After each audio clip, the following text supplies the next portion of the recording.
I suffer for my art. Now it's your turn. Hello, Cyril, are you there? Hello, world. Yeah, I've always been a fucking puppet master. Since I was on stage, people are always saying, "Where's the hands? Where's the hands?" And we used to have in England this old TV show called Sooty and Sweet, which was a guy who had these hand puppets. And this is actually them in the nude. And so they became like my characters. And on stage, I was such a shy boy in the beginning. Everything was like fucking Hamlet. Oh, to be or not to be. Well, yeah, you used to do all this stuff. Yeah, the talking and the this and the that. So that became my thing. And then I became obsessed with masks and puppet shows. And the other thing, Punch and Judy. Did you have that over in the States? Oh, yeah. Right. Sure. So that was a very medieval, violent setting. It sure was. And I'm sure we'll find the photo to drop in, but there was this guy who took pictures from inside the puppet show of the audience, and these kids are like this. Like, some are like scared, some are, but you can see they're all really entranced by it. And when you're on stage as a front man, that's the audience. And you see how different people are how far in their mind you're getting with the hands or the words of the song. So that's that's my office. I like it. And that's how I work with people. And like I just said to you, I like to park my madness in other people's heads and laugh at the results. Well, you've certainly done that to me this week with your new computer. Yeah, well, it's above my pay grade. I mean, I can buy the damn thing. I can just about turn it on, make some music, but I can't deal with whether one plug-in or piece of hardware hasn't updated in time. It's going to be black next week, by the way, this window. Oh. Well, if it's black, you might not see it. Well, that's what I wanted to do, this kind of like test. I would do like a bright color. Because, yeah, if black, it'll just disappear. Well, that's the idea, is that if what I wanted to do is like, bless me, Father, for I have sinned. And I'm actually the guy coming to confession, and you are the priest. Right. And your penance is to sing 3, one thing leads to another, 2, are we ourselves, and 1, stand or fall. Oh, actually, that's not a penance. What? That's not a penance. That's a joy. Oh. Well. I like to talk about myself, and what better way than sing the same song over and over? What kind of confessions are you going to do? Well, I've had a pretty sordid life, so I'm guessing nothing that'll get you thrown out of your current residence. Nothing that will get me thrown out of this place. No. I won't be revealing any of that, but probably something that will get me thrown out of my place. I had one in my mind, but it's gone now. And I had a piece of paper written down with all of my confessions, but then I destroyed it in case somebody found it. Yeah, that's a bad idea. Never. You don't want to have that written down anywhere. You just keep that keep that up here. Yeah. So terrible idea. Hold on a minute. I've just got this book. Got to scratch your, the great thoughts. This is like the best bedside book you could ever have. Does it make you think too much when you're trying to go to sleep? Well, maybe. But I like it just because my mind often gets kidnapped by random, stupid psychobabble that does me no good. So I like to pick this. Oh, you mean like the debate last night? God. Like that? Yeah. Random, stupid psychobabble? My God. I mean, is that the best we can do? I mean, it's frightening. Fucking cream rises to the top, they used to say, but they forgot that so does shit. I'm gonna go just live with you in Mexico. Yeah, do that. You guys got a room for me down there? I've got several. Good. Tell me about your book. Okay, so my book, Great Thoughts, you can open it up at any time. I had it earmarked at something just because it opened randomly. It goes, the dissenting opinion has continued since 1792 as a great American tradition. It is as true to the character of our democracy as of speech itself. acceptance by government of a dissident press is a measure of maturity in a nation. It goes on and on and on and on, but it was written by William Douglas during his life, and he died in 1980. So he was on the Supreme Court up to 1980. And he thought that you always need a bit of rebel rousing going on to keep people straight. And maybe that's what's going on right now. There's a lot of rebel rousing to keep. Is that what we're calling it? I don't know. Is that what we're calling an insurrection? Rebel rousing? Yeah, well, the Supreme Court just voted that half of the. I saw. It's like, Jesus. so they didn't kill any policemen then? They didn't smash any windows? Because if I went and did that, I don't think the Supreme Court would be letting me out. I wonder what would have happened if that same thing happened during the Black Lives Matter protests. Yeah, exactly. You know, that would have been a bloodbath. Vendetta. I just became a US citizen 2 years ago. Mm. After having a green card since 1987, I thought, great, I can vote in this country. What the choices I've got to vote for, the choices I have to vote for in my first voting outing. And then there's JFK and his pet ravens with his Edgar Allan Poe-like prophecies. I don't know. I don't really know the guy. You know, I haven't paid much attention to him at all. I don't really even know what's his basic running stance. He's very green. Right. He's very conspiracy based. Oh, great. And I know that a worm ate some of his brain a few years ago. A worm ate some of his brain, and there are tunnels of thought. He talk about going down the rabbit hole. He's created wormholes in thought. And there are a lot of people, very alternative people that you thought would have been more Bernie Sanders 4 years ago. I like into him because he's a bit soft and environmentally friendly, but he's also quite cuckoo with. Well, I mean, this conspiracy theory thing, man. You know, this is one of the terrible things that something like Facebook has brought forth on the world. Is you learned that some of your friends are real, and some of the nonsense that they believe. I just zap them. But that's the point of it. When you don't like what you read from a friend, you lose them. And then you start vetting the people that you listen to and read and trust. Then you're in your own echo chamber.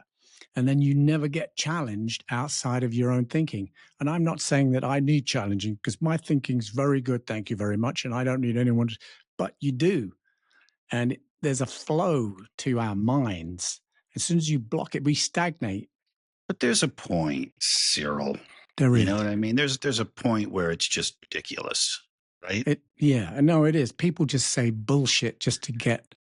Opinions are one thing, and you know, one of my very best friends is on the complete opposite political spectrum than I am. He's everything that I'm afraid of and that I detest. We just don't talk about it. You know, there you go. Talked in the beginning, and you know, we're good buddies. We have a million other things in common, a million other interests, but you know, that's not something that we. And why have we fallen so far on either side of the fence? Why? What has happened to make these divisive thoughts that we have so important in our lives, when we used to sort of find this common ground, which is that my old man used to say, on the wings of extremes flies the wise head of compromise. What happened to that? Yeah, but have we though, really? Because, you know, there's unrest and social divide going way back in this country before I was born. You know, the riots in the 60s. I just think that the social media has brought it all much more. The instant news, right? There's 500 news outlets that are bombarding everybody's phone, you know, at all times, and there's social media. And so I think I think it's always been there, but I think that it's been amplified, right? By that. Do you agree? It does. It has. Yeah. Whatever we say here Some people will agree, some people will disagree. But if they have to like you, then they'll agree, you know. And if they like you and they disagree, they'll still like you. Like you were saying about your friend. Yeah. You accommodate people's insanities. Most of the people in my demographic lean a certain way. And, so I have a lot of friends and acquaintances that I differ from in my political and, religious and views and things like that. And, you do the grown up thing, you just, what's the point? You're not going to change somebody's mind, right? Yeah, So you can because you've agree got to a beautiful, disagree and get on with your life and not, give yourself an ulcer, you have get a in beautiful fights. soul. You have a beautiful soul, Doug. You have this artistic nature that will, you know, where the source of inspiration lies. And you know that if you go crashing in with luster and lies, you're never going to get what you need from that place. You No. have to go in with a humility. You have to go in totally open, vulnerable, and draw from life the experiences that come from learning about others. There's an empathic path to music that doesn't need words. It's a feeling. That's why we end up on the side of the fence we're on, because those qualities are in short supply in government. Mm. They're in short supply a lot of places, Do you think that we're witnessing the death of these tarnished old parties that used to represent some kind of moderate drifting through the compromises? Because once these two, the Hope so. Democrats have disappeared and the Republicans and the Conservatives and the Labor, those are just titles, management system to get as many votes as possible. Well, the people that are really going to sit up and listen are the people who kind of understand where their lives are at, not what someone's telling them.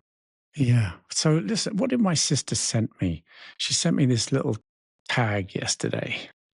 I thought I would mention this because where is it? Blah blah. Scream through my WhatsApp. Here it is. We live in a time where intelligent people are being silenced so that stupid people won't be offended. That's a good one. That's very good, right? And And it's true. you can't say anything. And then even in your own home, you might, the arguments that are very, you used to be able to speak your mind at home, but now you could piss someone off, like your wife or your And kids or I'm pretty God. lucky that my wife is fairly aligned with my, Yeah. but you spend a lot of time in a home with young people of different ages who might be Yeah. lean more one way than another. Yeah. We have What's that some, like? Do you guys have discussions? we Are they do. civil? Do you guys agree? Disagree?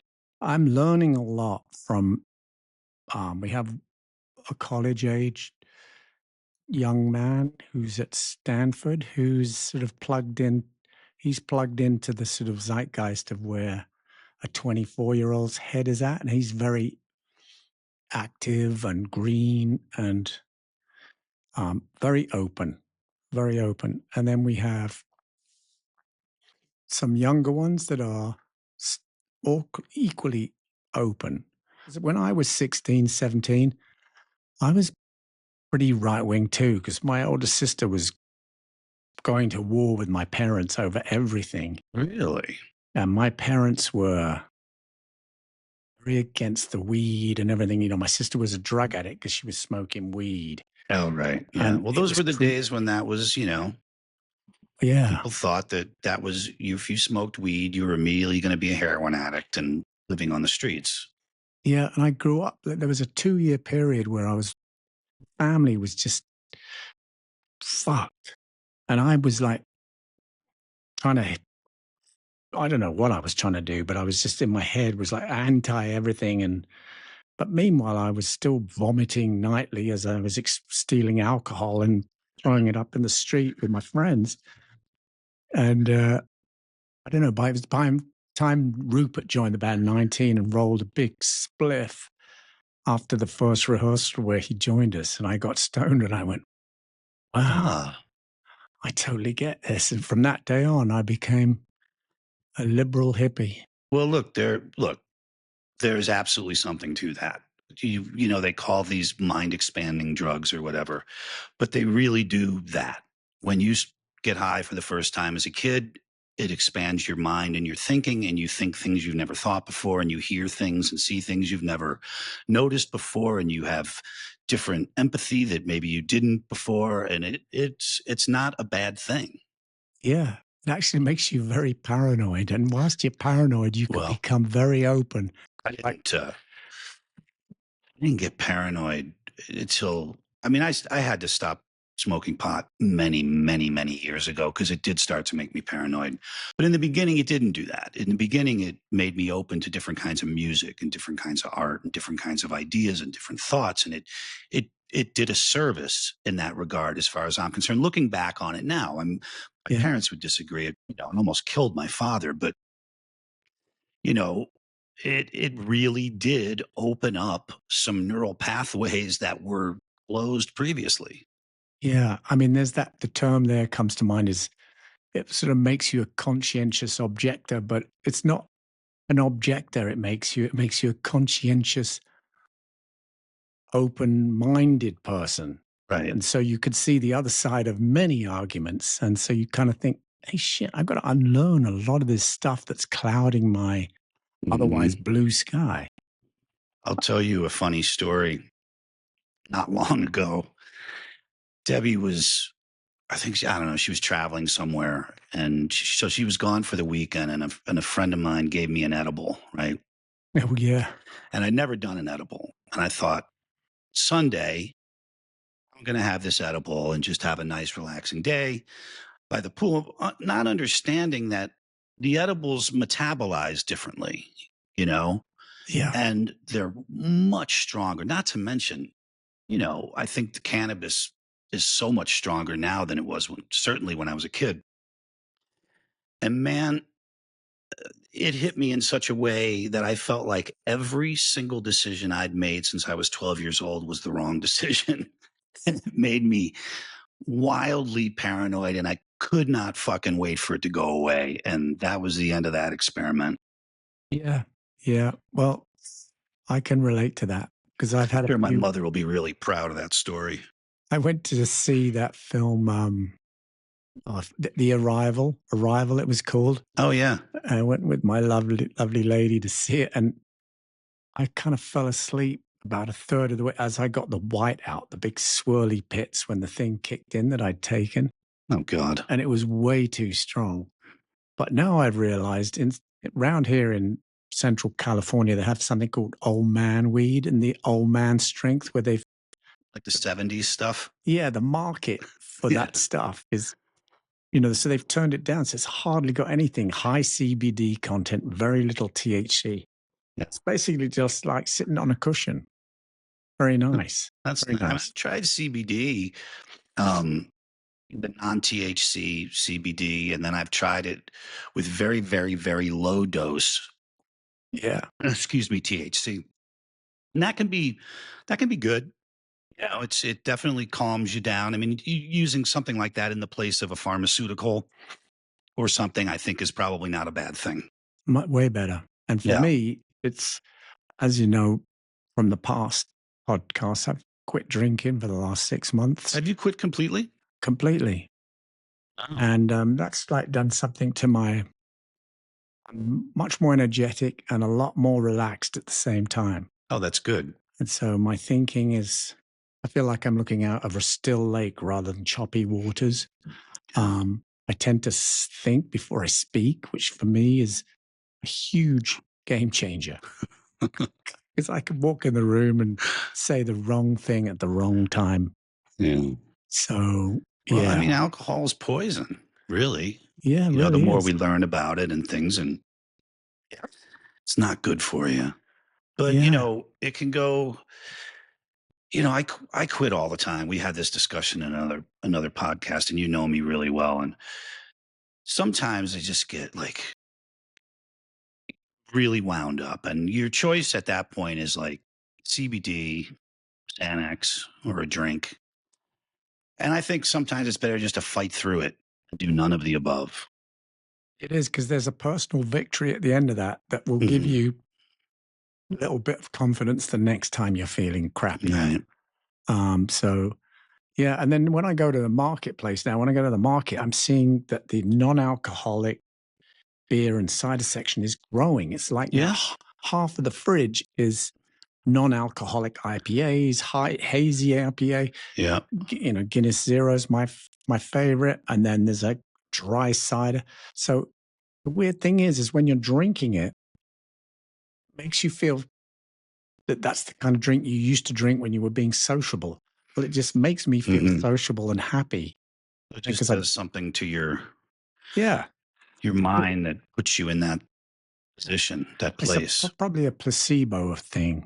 Yeah, but, I mean, the first time I quit drinking completely back in New York, I mean, you couldn't even really find an O'Doul's at a bar. Right, right. Um, but now it's a much different story. There's all kinds of really good ones, and I generally don't drink those anymore. Um, but there's some good ones. They I'd really like are. to try the Guinness actually. You should try it. It's fantastic. And the other one that's really good is the Klausthaler beer, and Beck's Zero is awesome. Beck's. Yeah, I've had the Beck's Yeah. Zero. Well, I would imagine you should with a name like Yes. yours. Well, I own the company. Oh, there you go. Thank you. Oh, I If love that. only. That's your best product. Yeah. Yeah. You know Rupert Hine, our producer, Yes. God rest Well, I his don't soul. know him. Of course, I know of him. He was of the Hine brandy family. Oh, was he? It was like a relative that kept some trust fund feeding various relatives for quite a while, I believe. No, that's nice. Yeah. That helps the Lucky. creative process when you don't have to think about making money. Yeah. Well, he did make money because he Oh, spent yeah, he money. sure did. He spent money. Did he? His love of classic cars. Yeah. Every time we went to make another album, he had another 10 classic cars sort of lined up. Do you want to come out for a spin in my 66 joke? Like, he would give me a lift home from the studio in, where was it? It was in Hammersmith. We were at Metropolis Studio, and he had this GT40, which is probably the loudest car ever made. 2-seater, no roof. And he gave me a lift back to Wimbledon, where my parents were staying at the time. No, Cheam, actually. And it was like flying in a jet engine. But then he dropped me off. And then from the time I got in my bedroom, I could hear him driving the 10 miles from my house back to his house in the dead of night. All you could hear was this engine. Ugh. It was incredible. We get some of that around here with those new GTOs and Yeah. the kids that like their loud exhaust. Yeah, weird. But the thing is, the car's Japanese, and it's like, you driving at 20 miles an hour, you don't look as cool. Yeah. You know, Never been a car guy. You've not really been a car guy either that I can think of. I drove one into a river. When I got my first Range Rover, like dickhead, that is success. That's what you had in New York. Well, though you had the little BMW convertable that you tried to give me. This is way back in London. I bought this Right. Okay. convertible Range Rover. I didn't even know they made convertible Range Rovers. Boy with too much money. And let me buy a boat to tow behind my convertible Range Rover. What do I do with this boat? I know, I've got to take it to the river. Yeah. Go down the slip. Down the slip. The trailer gets stuck. The tide is out. It's all muddy. Then the tide starts to come back in, and the car's sinking in the mud. And I can't get it out, and the water's rising. Meanwhile, the bottom of the car is full of water. Lovely. And this guy's from the front laughing at me. He goes, wrap a rope around the front axle and tie it around a tree. So I did that, and it worked. It wound me out of the mud. And this guy was laughing his head at me. And all I did was open the door, and all the water that was left inside the car just went over. How old were you then? This was last week. No, I was about 26. Anyway, that's why I don't drink. Right. Because when I was young, I was stupid, Oh, sober. all Then I stupid when became we're young. stupid and, you know, I wasn't alcoholic, but alcohol kind of lingers in your body and it made me autistic or something. Hmm. It just closed me off in my own stupid world. So I made more stupid mistakes and then dragged people into my stupid mistake world. Yeah, well, you wouldn't be the first person to have those struggles with alcohol. I've just finished watching this show on Apple TV, Dark Matters. Mm, Really, very, very good writing in this show. I've heard about that. The Apple TV stuff's excellent. Yeah, I recommend you get off on that. We can talk about it at a later date. But Yeah, I will. the end is like, oh, this is exactly what I needed to feel in this moment. And that's kind of what it's about too. So, but the way they get you in this story is very sci-fi. Mm. There's a lot of, I wasn't much of a science fiction guy, but this has really turned me. You could tell a lot of truths in science fiction. And like today, they tell a lot of lies in reality. That's for sure. I think Apple TV's done an excellent job. I mean, they're one of the few streaming services that just let talented people do their thing and they aren't concerned with selling Pampers or Yeah. bottled water. They hire the best. They let them do their thing because the money doesn't have to come from advertising. Yeah. I mean, they And did so really there's a lot of really great shows on Apple TV. Yeah. I watched that Second World War flight thing with Oh yeah, did you Spielberg. like that? I loved it. Yeah, I did too. That was amazing. Yeah, I thought it was great.